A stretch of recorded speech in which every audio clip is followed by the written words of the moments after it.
January 1986, coup d'etat in Kampala. Museveni seizes power.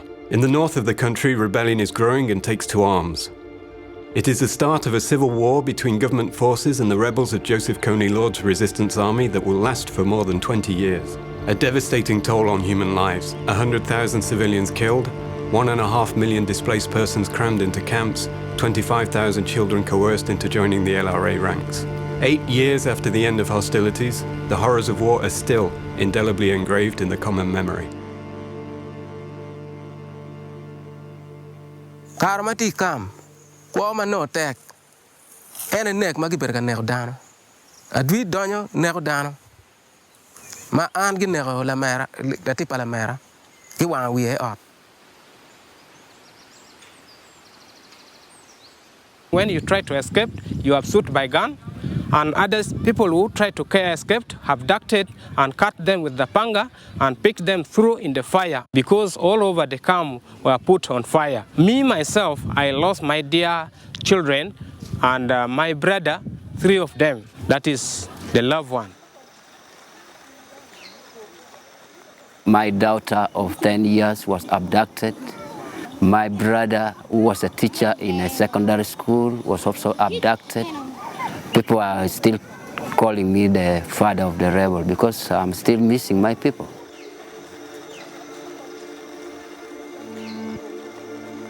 Kayen ki mare ki tere ki la wër mo karane famila jel ki mara ware do gang ma chak ki o ko ki mi ngar man nyo gwang ngar on temo lui chi ki mi ni ne ko rombe di yen be ki di ne ko la wëre era ka dong I dugu gang wacha ne ki la nyor pa ngar ne ana ya ne ko ngadi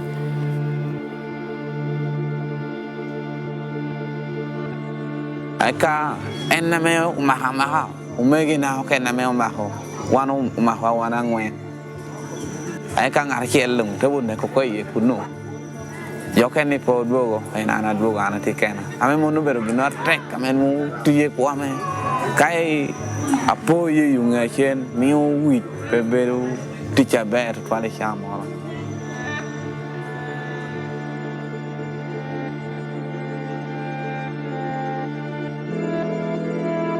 How to move on from these crimes and atrocities?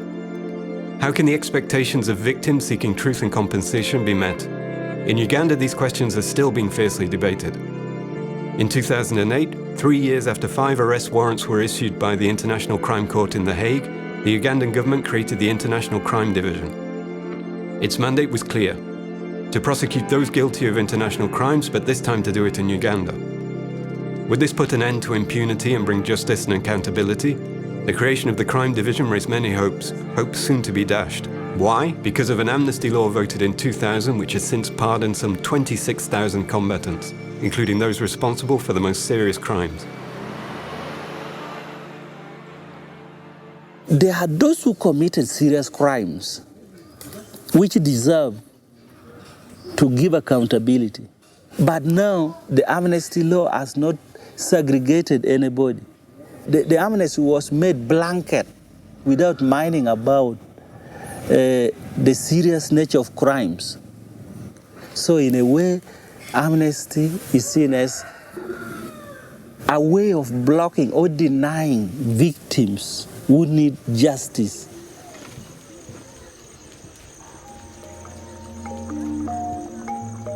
What I think about these people who did these atrocities, the government should take these people to the court of Uganda because we want them to say, we are the people who did this. They participated highly to abduct our relatives forcefully. So there's no way for them to be given amnesty. If they are to be prosecuted, they will not repeat it again. An amnesty ni me wacha la daba pa mero gamanda me Uganda ene no mero gene go kwa kija barwa machale wan joma ke magawa. The law is saying those who have been given amnesties because they were fighting against the government. So which means it was like treason. So that particular group feels that it means they are being betrayed for good because they have entered into that system of government describing them that as rebel per se, flat. So yet they feel they are children. They were abducted. They are also victims. There are gaps in amnesties, there are gaps in reconciliation, there are gaps in the various mechanisms. For instance, if you look at the amnesty, if a person comes back from captivity and is reintegrated into the community, but there's no element of truth-telling, you'll find that forgiveness cannot happen. And that's why, if you went to villages, you find some people are still bitter. In Acholi, we have what we call mato or put. Or put is kind of a bitter herbs, where the two warring parties come together, they reconcile, they accept the truth, they tell what happened, and then they drink this bitter herbs. And this bitter herb is believed to take away the bitterness. Once it's done, the people have to believe in it, they trust it because it's their tradition. So we see the traditional aspect complementing the work of amnesty in application at the grassroots level. We saw a few reconciliation processes conducted, but that's like a drop in the sea because people who came back from captivity are in thousands. 14 years of amnesty, during which Uganda has clearly given priority to a return of peace and stability, a priority supported by some of the population. 14 years of impunity too, for the perpetrators of war crimes and crimes against humanity within the LRA and government forces. And as many years of waiting for the victims who still suffer both physically and psychologically from the effects of these crimes. There is a ray of hope, however. A policy for transitional justice is under discussion.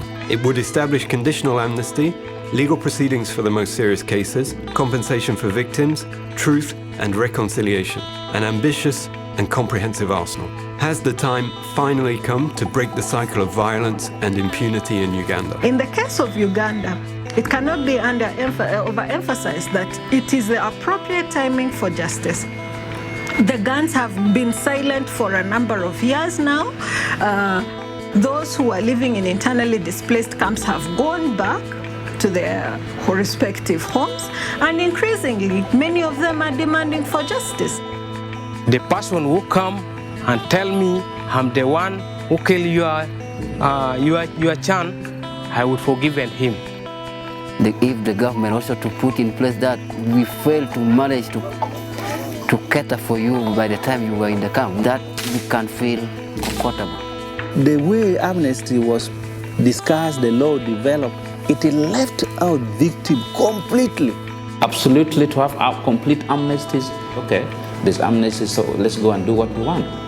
We create a cycle of impunity. What message are we sending to society?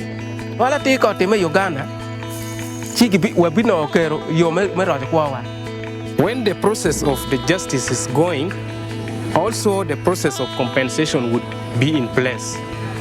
That is what we want. You cannot have peace without justice. It will not be sustainable.